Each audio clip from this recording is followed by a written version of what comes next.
तो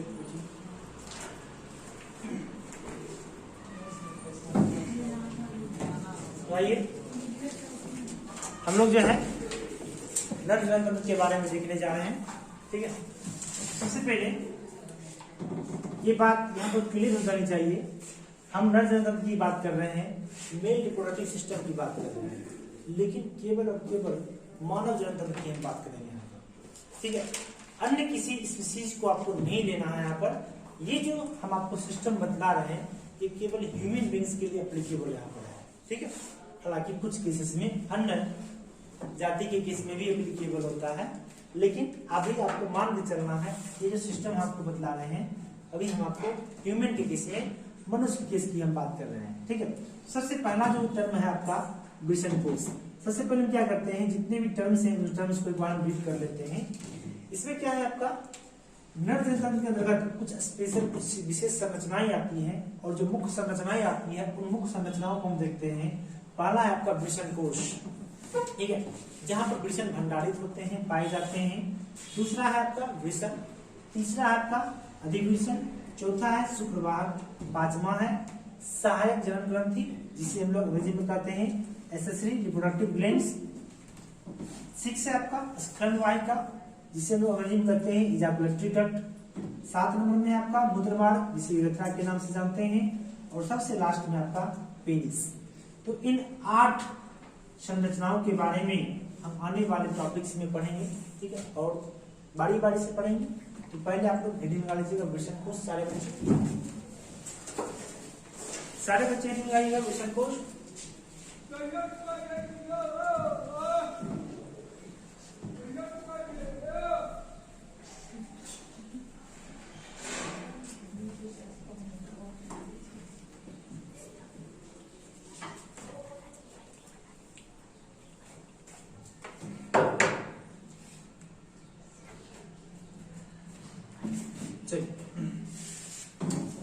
एक ओवरव्यू हम आपको पहले वृषण के बारे में बताते हैं, सारे बच्चे ध्यान देंगे।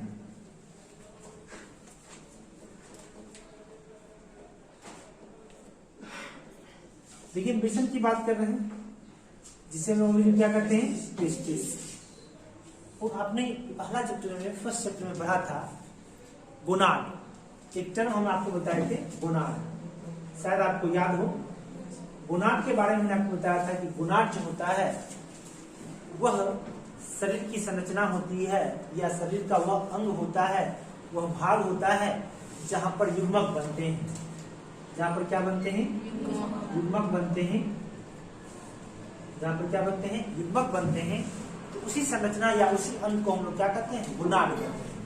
शरीर का वह भाग या अंग या वह संरचना जहां पर युग्मक का निर्माण होता है, युग्मक जनन की प्रक्रिया होती है, उसे हम लोग क्या करते हैं, गोनाड कहते हैं। तो पहली बात हमने आपको बताया था कि गोनाड 2 प्रकार के होते हैं। गोनाड कितने प्रकार के होते हैं, 2 प्रकार के होते हैं। पहला जो बताया था वह क्या था आपका नर गोनाड था, और दूसरा क्या था बाबू, मादा गोनाड था। हमने आपको बताया था नर गोनाड किसे कहते हैं, मादा गोनाड किसे कहते हैं, अंडाशय को कहते हैं। मादा गोनाड किसे कहते हैं, अंडाशय को।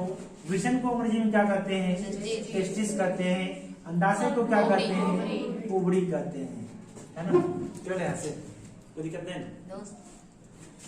तो सबसे पहले हम ये बात यहाँ से समझ चुके हैं कि वृषण जो है नर गोनाड है। वृषण क्या है, नर गोनाड है। और आइए हम वृषण का एक बाहरी रूप जो है हम उसको स्टडी करने का प्रयास करते हैं। सबसे पहली बात ध्यान रखिएगा, वृषण जो होता है सामान्यतः अंडाकार होता है। ये कैसा होता है, अंडाकार। तो पहली बातें आपको ध्यान रखनी होगी, ये कैसा होता है, अंडाकार होता है। कैसा होता है, अंडाकार, ओवल शेप का होगा। कैसा होगा, ओवल शेप का होगा। अब हम इसकी लंबाई की बात कर लेते हैं। इसका जो लंबाई होता है लगभग 4 से 5 सेंटीमीटर। कितना होता है, 4 से 5 सेंटीमीटर होता है। और हम चौड़ाई की बात कर लेते हैं तो 2 से 3 सेंटीमीटर होता है। कितना होता है, 2 से 3 सेंटीमीटर। ये विड्थ आपको 2 से 3 सेंटीमीटर, लंबाई आपको 4 से 5 सेंटीमीटर होता है ना।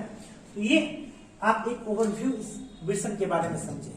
हालांकि इसके बारे में आपको विशेष नहीं बताए हैं, क्यों, क्योंकि जो पहला जो टॉपिक है आपका, वह पहला टॉपिक हमने यहाँ से क्या आपको हेडिंग हुआ है, वृषण कोश। क्या हेडिंग हुआ है, वृषण कोश, है ना। अब इसे हम लोग अंग्रेजी में कहते हैं स्क्रोटम। क्या कहते हैं? स्क्रोटम कहते हैं, है ना। क्या कहते हैं? स्क्रोटम कहते हैं। कोई दिक्कत नहीं। अब आइए, आपने पढ़ा होगा वृषण जो होता है एक थैलीनुमा संरचना में, उदर गुहा के बाहर एक थैलीनुमा संरचना में बंद होता है, आवृत होता है। इसी थैलीनुमा संरचना को हम लोग कहते हैं वृषण कोश। यदि आप इसे वृषण मान लीजिए, है ना, तो ये क्या होता है, एक पाउच लाइक स्ट्रक्चर में कवर्ड होता है, बंद होता है, ठीक है।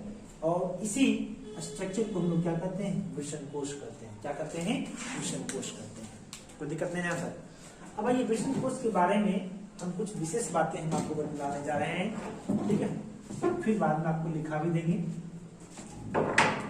देखिए यहाँ से वृषण कोश के बारे में जो पहला बिंदु है, जो पहला पॉइंट है, वो ये कहता है ये उदर गुहा के बाहर अवस्थित होती है। उदर गुहा अंग्रेजी में हम लोग इसको कहते हैं एब्डोमिनल कैविटी। क्या बोलते हैं? एब्डोमिनल कैविटी बोलते हैं, ठीक है। तो उदर गुहा, उदर का मतलब होता है पेट। आपने पढ़ा भी होगा, जिसका उदर लंबा हो क्या कहते हैं? लंबोदर, है ना। उदर का मतलब क्या हो गया? पेट वाला क्षेत्र हो गया, है ना। तो उदर गुहा के बाहर जो पेल्विक रीजन होता है, इसके ठीक नीचे अवस्थित होता है और एक थैलीनुमा संरचना में अवस्थित होता है। किसमें अवस्थित होता है? थैलीनुमा संरचना में, ठीक है। तो थैलीनुमा को हम लोग कहते हैं pouch like structure. Pouch like structure, इसी में क्या होता है? ये वृषण कोश अवस्थित होता है। तो एक बार फिर से हम रिकॉल करते हैं। पहली बात हमने आपको बताया, उदर गुहा के बाहर नीचे की ओर क्या होता है? एक थैलीनुमा संरचना होती है और इसी थैलीनुमा संरचना को हम लोग क्या कहते हैं? वृषण कोश कहते हैं। क्या कहते हैं? वृषण कोश कहते हैं, जिसे हम लोग अंग्रेजी में स्क्रोटम के नाम से जानते हैं। किसके नाम से जानते हैं? स्क्रोटम के नाम से। अब स्क्रोटम के बारे में एक विशेष ही बिंदु आप ध्यान रखिएगा कि स्क्रोटम का जो तापमान होता है, ठीक है, स्क्रोटम का जो तापमान होता है वो सामान्य शरीर के तापमान से, ठीक है, सामान्य शरीर के तापमान से, ठीक है, सामान्य शरीर के तापमान से 2 से 2.5 डिग्री सेल्सियस, 2 से 2.5 डिग्री सेल्सियस क्या होता है? कम होता है, कम होता है। आप सभी जानते हैं कि मानव शरीर का औसत तापमान 37 डिग्री सेल्सियस होता है ना। और हमने क्या किया है, हमने आपको यहाँ पर बताया है कि जो वृषण कोश का जो तापमान होता है सामान्य शरीर के तापमान से कितना कम है? 2 से 2.5 डिग्री सेल्सियस कम है। इसका मतलब है कि वृषण कोश का जो तापमान होगा 34.5 डिग्री सेल्सियस से, है ना, 35 डिग्री सेल्सियस टेम्परेचर रहा होगा, है ना। अब यहाँ पर एक क्वेश्चन उठता है कि बताइए ये तापमान हमारे पूरे शरीर का तापमान 37 डिग्री सेल्सियस, लेकिन सामान्य शरीर के तापमान से इसका तापमान 2 से 2.5 डिग्री सेल्सियस कम क्यों होता है? क्यों होता है? क्योंकि हमेशा ध्यान रखिएगा, ये वही तापमान होता है जिस तापमान पर शुक्राणु जनन की प्रक्रिया हो पाती है। ये तापमान जो होता है शुक्राणु जनन के लिए आवश्यक होता है। शुक्राणु सर्वाइव कर सके, शुक्राणु का निर्माण अच्छे तरीके से हो सके, इसीलिए ये तापमान होना जरूरी होता है। तो यहाँ से क्वेश्चन भी पूछा जा सकता है, तो बताइए वृषण कोश का जो तापमान होता है सामान्य शरीर के तापमान से 2 से 2.5 डिग्री सेल्सियस कम होता है। क्यों होता है कम? क्योंकि इसी तापमान पर शुक्राणु बनने की प्रक्रिया हो पाती है, शुक्राणु जनन की प्रक्रिया हो पाती है। अतः इसका तापमान क्या होता है? सामान्य शरीर के तापमान से 2 से 2.5 डिग्री सेल्सियस क्या होता है? कम होता है। एक बार रिकॉल करते हैं इसको। कम ही क्यों होता है? ज्यादा भी तो नहीं, देखो ज्यादा हो सकता है, फिर वो उस टेम्परेचर पर शुक्राणु नहीं बन पाएंगे। सभी के लिए एक देखो, जैसे कि हम लोग घर में दही भी, है ना, दूध से दही हम बनाते हैं। जनरली देखिएगा गांव की महिला जो होती है या कहीं की भी महिलाएं हो, सब अनुभवी होती है ना।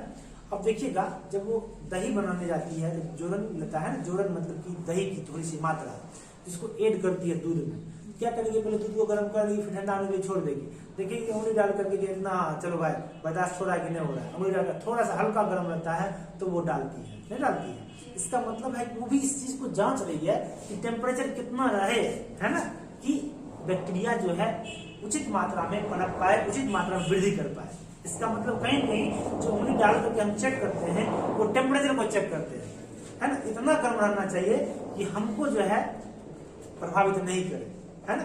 थोड़ा सा हल्का गर्म होना चाहिए, है कि नहीं है।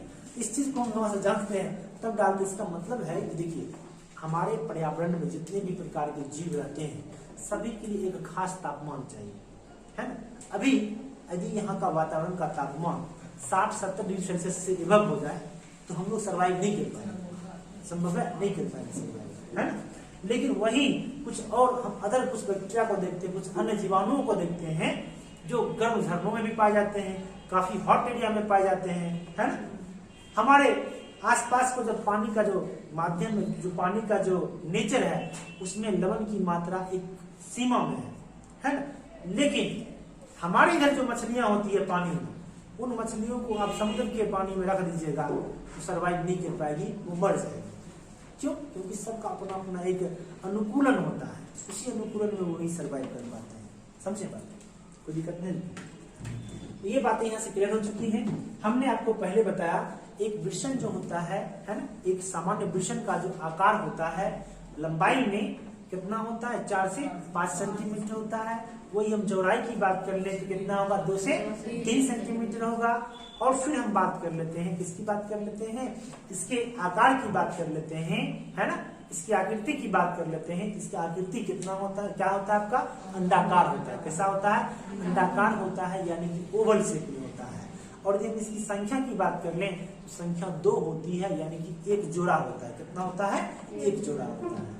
तो फिर हमने बताया कि वृषण जो होता है एक थैलीनुमा संरचना में बंद होता है, जिसे हम लोग वृषण कोश या स्क्रोटम के नाम से जानते हैं।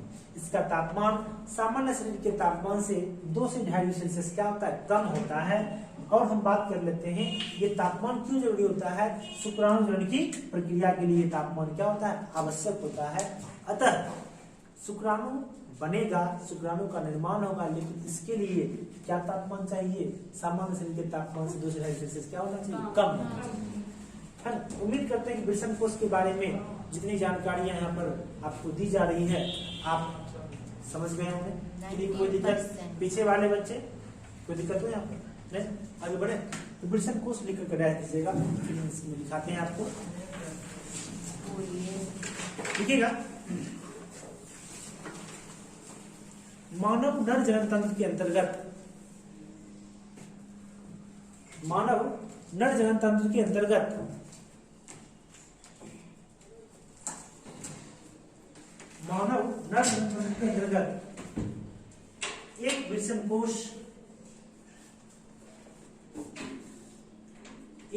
कोश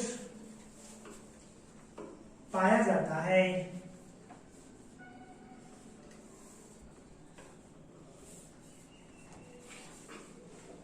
जो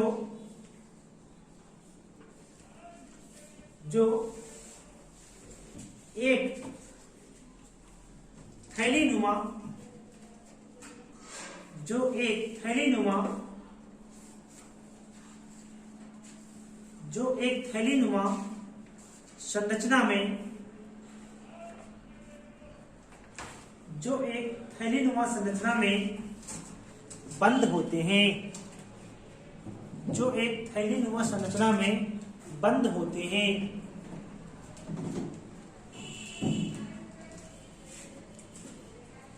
सॉरी, कुछ उल्टा लिखा गया क्या, इसको थोड़ा सा सुधार कीजिए। हाँ, सुधार कीजिए। जो एक थैलीनुमा संरचना की तरह होती है, जो एक थैलीनुमा संरचना की तरह होती है, जो एक थैलीनुमा संरचना की तरह होती है। और यह उदर गुहा के बाहर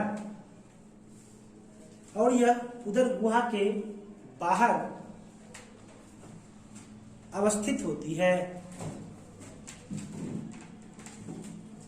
उदर गुहा के बाहर अवस्थित होती है। एब्डोमिनल कैविटी, जिसमें एक जोड़े वृषण पाए जाते हैं, जिसमें एक जोड़े वृषण पाए जाते हैं।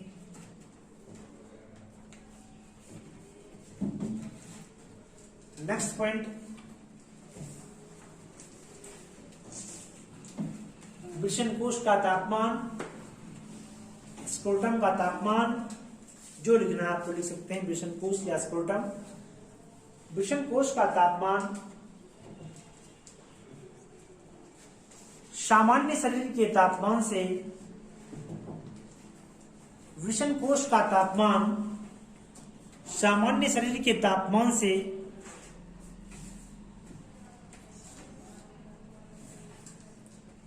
2 से 2.5 डिग्री सेल्सियस, यानी कि 2 से 2.5 डिग्री सेल्सियस, 2 से 2.5 डिग्री सेल्सियस कम होता है,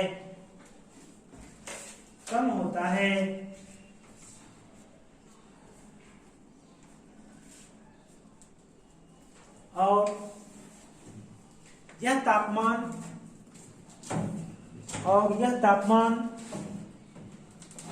शुक्राणुजनन की प्रक्रिया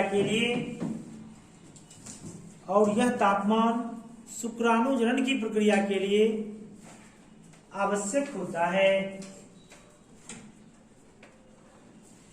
यह तापमान शुक्राणुजनन की प्रक्रिया के लिए आवश्यक होता है।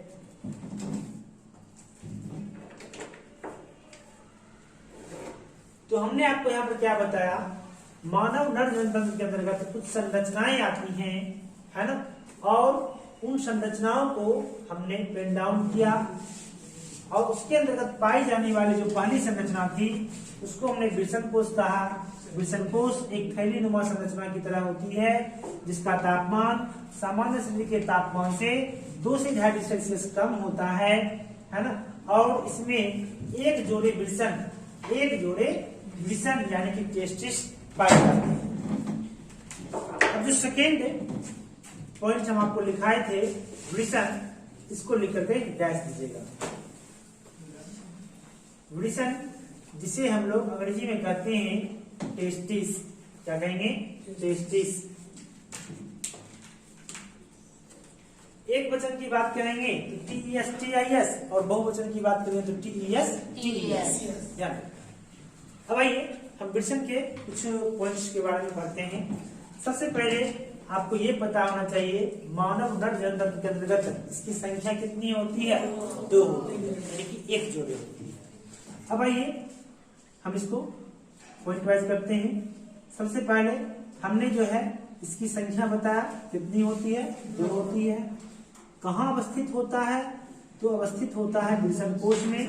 अब जस्ट हमने आपको बताया था कहाँ अवस्थित होता है, वृषण कोश में। वृषण कोश को अंग्रेजी में क्या कहते हैं हम लोग, स्क्रोटम कहते हैं। क्या कहते हैं, स्क्रोटम कहते हैं। आइए नेक्स्ट पॉइंट हम बात कर लेते हैं, इसकी आकृति कैसी होती है। इसकी आकृति कैसी होती है, अंडाकार होती है। कैसी होती है, अंडाकार होती है। हम थोड़ा सा डायग्राम के माध्यम से समझते हैं इसको लोग। इसकी आकृति कैसी हो गई, अंडाकार। कैसी हो जाती है, अंडाकार। अब हम इसके आकार की बात कर लेते हैं, साइज की बात कर लेते हैं। साइज में हम इसकी लंबाई की बात करते हैं, कितना होता है लंबाई, 4 से 5 सेंटीमीटर, और यदि हम चौड़ाई की बात करते हैं तो 2 से 3 सेंटीमीटर। कितना हो जाएगा, 2 से 3 सेंटीमीटर। ये इसका एक ओवरव्यू हो गया, ठीक है।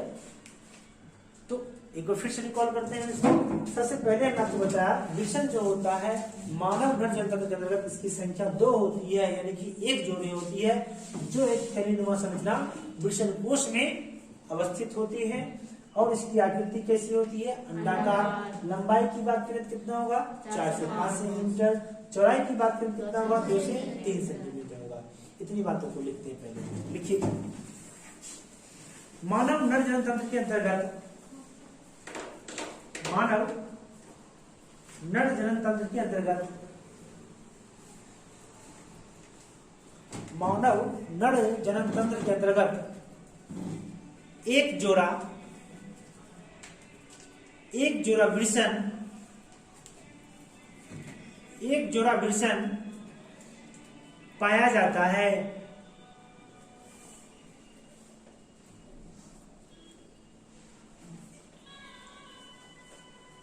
जो एक थैलीनुमा संरचना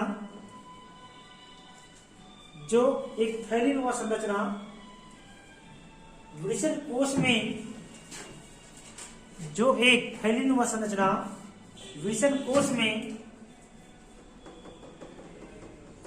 कोश में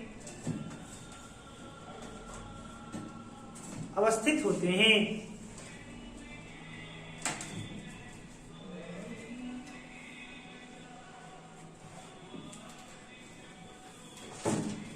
नेक्स्ट पॉइंट, प्रत्येक वृषण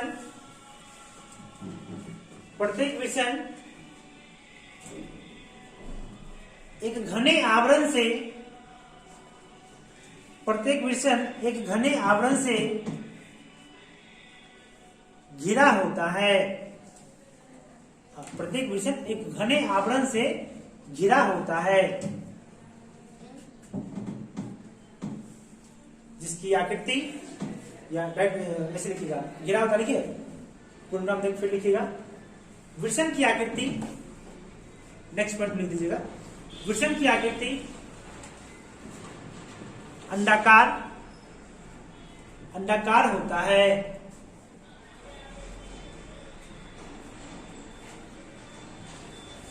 और इसकी लंबाई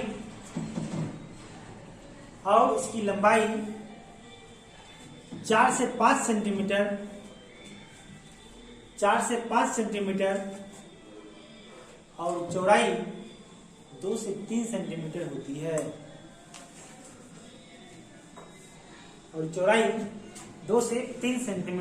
है।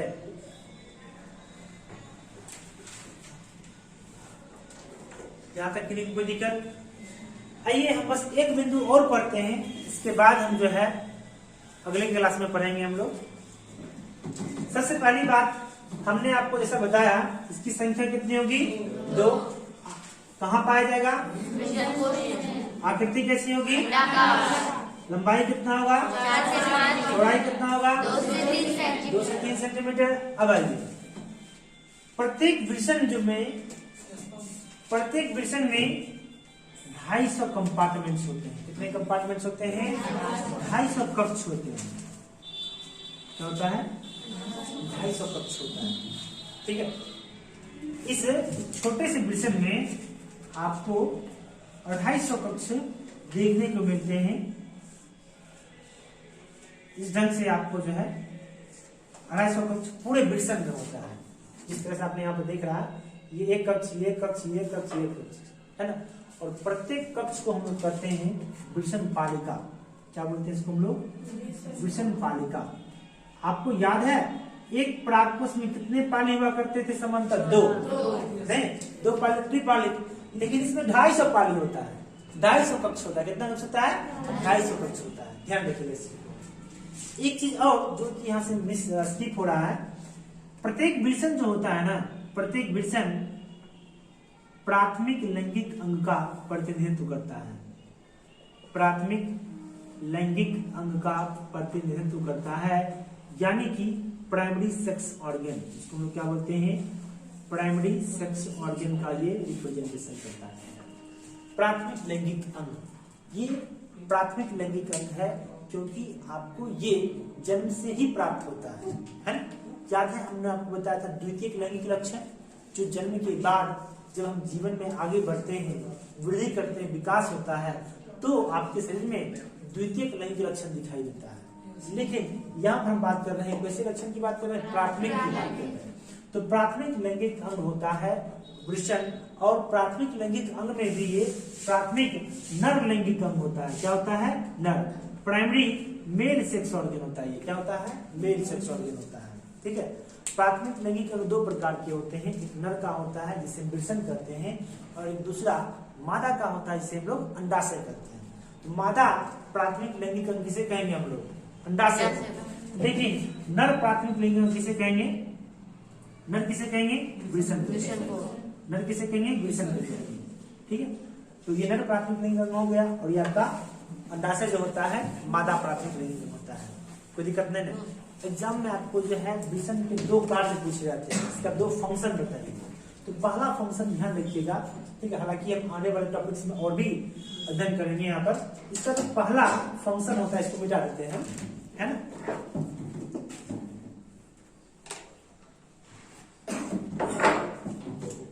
वृषण का जो पहला फंक्शन होता है, कार्य की बात कर लेते हैं इसके फंक्शन की बात। इसका जो पहला कार्य होता है यह एक नर हार्मोन टेस्टोस्टेरोन, है ना। कौन सा हार्मोन? टेस्टोस्टेरोन नामक हार्मोन का उत्पादन करता है, इसको ये उत्पन्न करेगा।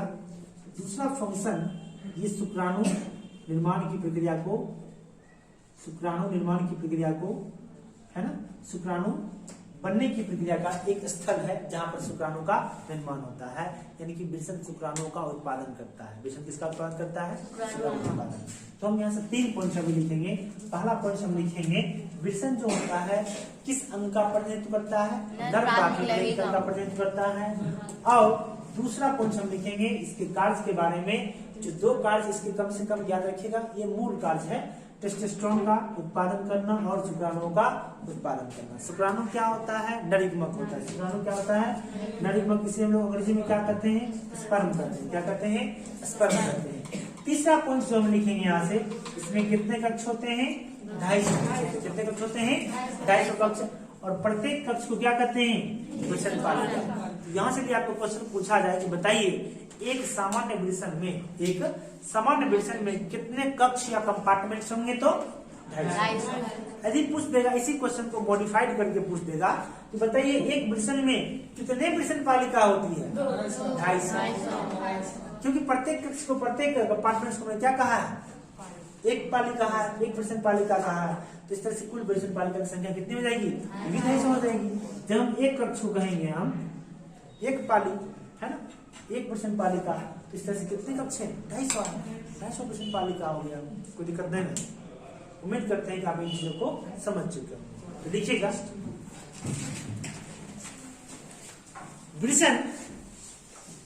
वृषण प्राथमिक लैंगिक अंग का, वृषण प्राथमिक नर लैंगिक अंग का, वृषण प्राथमिक नर लैंगिक अंग का प्रतिनिधित्व करता है।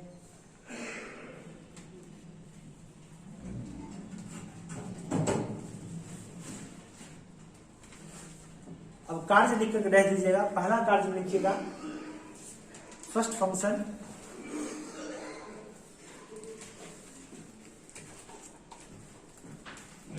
यह टेस्टोस्टेरोन नामक हार्मोन, लिखा हुआ बोर्ड पर, आप लोग यहां से लिख लीजिएगा। यह टेस्टोस्टेरोन नामक हार्मोन, हम यहां पर अंग्रेजी में लिख देते हैं।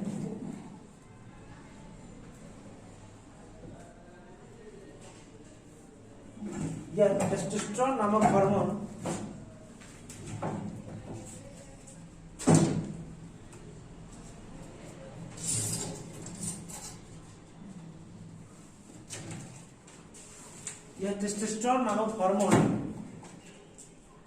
उत्पन्न करता है।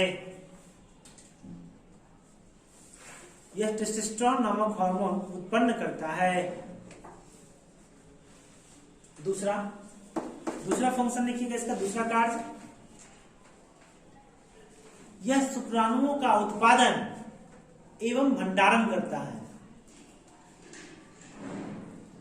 यह शुक्राणुओं का उत्पादन एवं भंडारण करता है। शुक्राणु उत्पन्न भी होंगे यहीं पर और भंडारित भी होंगे इसी के भाग में।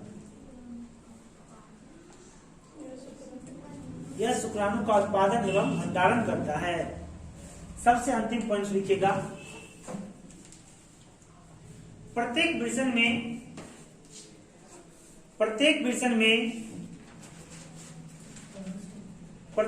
में 250 कक्ष होते हैं। प्रत्येक वृषण में 250 कक्ष होते हैं और प्रत्येक कक्ष को वृषण पालिका, अंग्रेजी में यहां पर लिख देते हैं, ब्रैकेट में इंग्लिश में लिख लीजिएगा,